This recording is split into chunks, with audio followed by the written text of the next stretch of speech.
നമ്മുടെ ജീവിതത്തിൽ നല്ല ലജ്ജ ഉണ്ടാവും. പെണ്ണുങ്ങന്മാർക്കുണ്ട ലജ്ജ ഉള്ള വാട്സപ്പ് ഗ്രൂപ്പിലും ഓൺലൈൻ മജ്ലിസിലും കൂടുതലല്ലേ ഇപ്പോഴത്തെ പെണ്ണുങ്ങന്മാരുടെ പരിപാടി അല്ലേ? ഉംറ ക്ലാസ്സിനായിട്ട് പങ്കെടുത്താൽ ഉംറ ക്ലാസ് എടുത്താലും ഉംറൻ്റെ അമീറും ഭർത്താവിനേക്കാൾ ബന്ധം. അതല്ലേ പുതിയ കാലം. ഒരു പെണ്ണിൻ്റെ ഈമാൻ എന്ന് പറഞ്ഞാൽ എന്താണ്? അൽ മർഅത്തു ഔറത്തുൻ, പെണ്ണ് എന്ന് പറഞ്ഞാൽ ഔറത്താണ്.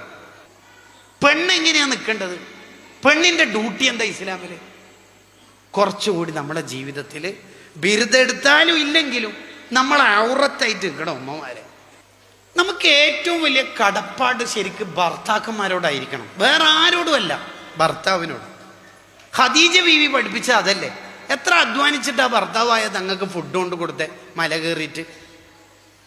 ഇന്നത്തെ താത്താമാർക്ക് ഒന്നുമില്ല. വമിൻ അലാമാത്തി ഇത്തിബാ ഇൽ ഹവ കസറത്തുൻ നവാഫിൽ ബിലാ ഫർളിന്ന് ഹിക്കമിൽ കാണാം.